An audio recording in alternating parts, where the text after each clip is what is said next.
My task will be that of setting the context for the information we plan to provide today, sharing with South Africans what ALBA is, what it has meant, and some of the mechanisms that we have explored as innovative for this integration mechanism.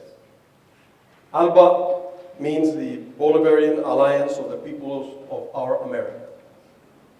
It was born as an integration mechanism, economic integration mechanism for several of the countries of our region, on the concept that it had a new dimension or a new paradigm built on solidarity, cooperation, and complementarities between the economies of the region. And it was born as a coherent result of the political changes and movements that have been taking place and that have characterized Latin America and the Caribbean for the past 15 years. Exactly, ALBA was born on December 14, 2004, by a joint declaration signed by former President of Venezuela, Hugo Chavez, and former President of Cuba, Fidel Castro. And it began with only these two countries, with the aim of sharing the complementarities between the two nations and sharing these between them and between other countries in the region. Now, ALBA is not by far the first attempt of economic integration in Latin America and the Caribbean. Our vast region, which comprises 33 nation states, sometimes in South Africa related to as South America, even though it's 12 countries of Latin America and the Caribbean that are truly in South America. The rest are in Central America, Caribbean, and of course, Mexico is part of that. And the region, at least since the 1950s, has had several attempts and several exercises of integration, none of which has been for the whole region. All have had a sub-regional nature, and as major characteristics, they have almost all responded to a geographical location. Nations that share borders and that want to exchange more economically. Most have also followed the typical pattern of promoting free trade, free exchange of goods, free exchange of capital, or workforce to some extent, and to reduce borders in terms of economic exchange. And all of them have had some successes, important successes, and also limited achievements. One can mention between them CARICOM, the Central American, the Andean Pact, Mercosur. There have been other attempts of doing which are cross-sectoral, but all have had a limited capacity to work. None have tried to have a full arrangement for the whole region. Latin America and the Caribbean has also been influenced by the attempts pursued during several years, above all since the end of the 1980s, by the United States to promote a hemispheric-wide integration mechanism. It was called the free trade in the Americas, which at least the attempt by the US government to achieve that in totality came to an end in Argentina in 2005 because it was rejected by an important group of governments in the region.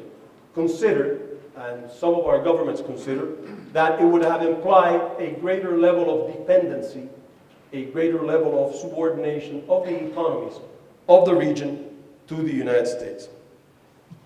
It is in this context that ALBA is born, and also in the context of important political changes that have taken place in the region since the end of the 1990s, with the bankruptcy of neoliberal policies, economic policies applied in several of the countries. The widespread unrest and political unrest in several of the countries, the issue that several of the governments in the region started to become ungovernable, and coming to power of several governments of a progressive nature, more committed to social justice, more committed to the protection of the natural resources of the nation, more concerned with how to promote an independent and self-reliant development for the region. These governments, some of them of a more radical nature, like the case of Venezuela, Bolivia, Ecuador, Nicaragua, but others also of a progressive nature. In Argentina, Uruguay, Brazil, had an understanding that the prevailing integration mechanisms, and above all, the influence at the time, or the approach at the time of seeking a free trade agreement with the United States, were not going to be responding to the objectives of independent development for the region, and were rather increasing the dependency on foreign exploitation of the natural resources and wealth in the area. The ALBA is born, as I said, in this context, based on an idea initially formulated by President Hugo Chavez as early as 2001, and inspired in many ways in his remarkable sense of solidarity and generosity. The initial aim, when it was born in December of 2004, was to combine the existing capacities of Cuba and Venezuela to develop ambitious programs of regional nature that would benefit the region in areas where these two countries could put the input in what they had. You have Venezuela, a country very wealthy in terms of natural resources, but that because of his history had not been able to develop the social networks and the social achievements that a country of that wealth should have ensured for its population. And you had Cuba, a country very poor in natural resources and natural wealth, but that during 4 decades had developed a strong social infrastructure, a strong human resource capacity, and a strong experience in social programs for the benefit of the population. And that could help matching these two nations together for the rest of the region. ALBA, as time went on, and a few months later, started to incorporate new members. And today, ALBA has 9 members in the region, with the characteristics that it does not respond to a specific geographic location. You have countries in the Caribbean. You have 4 members of CARICOM: Antigua and Barbuda, Dominique, St. Vincent and the Grenadines, and St. Lucia. You have Nicaragua, which is a Central American country. You have Bolivia, an Andean country, Ecuador, an Andean country, and the 2 original nations, Venezuela and Cuba. The paradigm of ALBA is sharing its resources, fostering development, and eradicating poverty. It's not competition. It's not maximization of earnings. It's not opening the economies for transnational competition or transnational participation. In the achievements up to now, and the areas that have been priorities, it has worked in infrastructure, for example, in telecommunications, as something important for the development of the participating countries. In industries, as pharmaceuticals, that can help, and medical products, that can help the region and not make it dependent on foreign transnationals.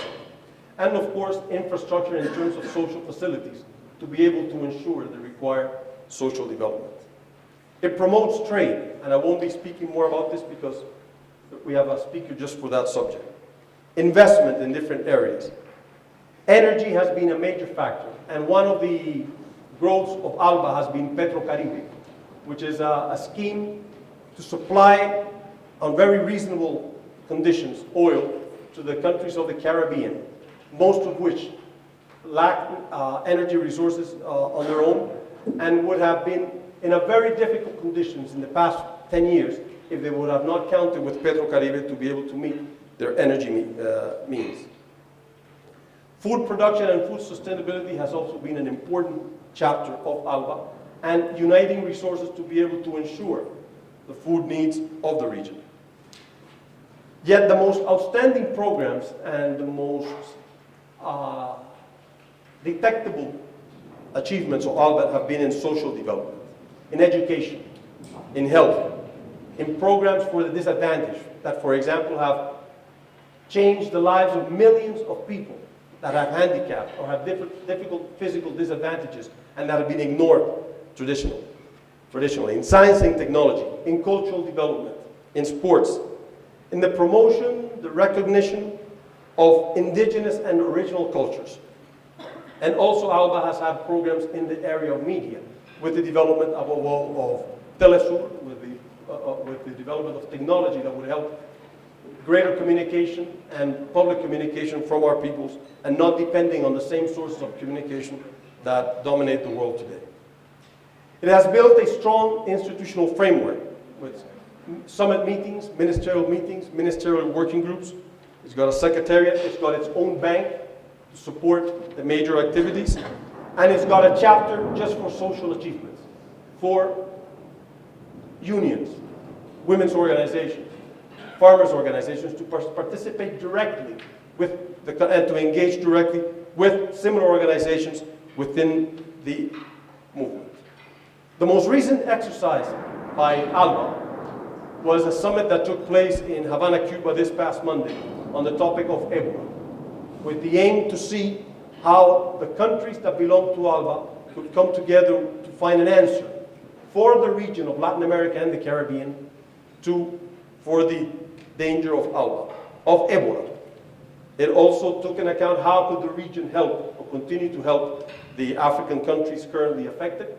But above all, the major thrust of the meeting was how to create the preventive conditions in Latin America and the Caribbean to face this danger. Major features of ALBA are, first, that it does not see itself as a rival to other integration mechanisms in the region. It works together with CARICOM, with Mercosur, with the Andean Pact, with the Central American countries. And in fact, the members of ALBA belong to these organizations and are active within them.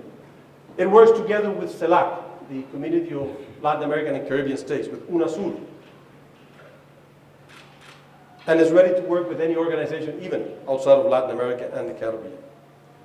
Another feature is that it supports any effort to greater integrate all of Latin America and the Caribbean, whichever this may be. And that it works with flexibility and political coordination.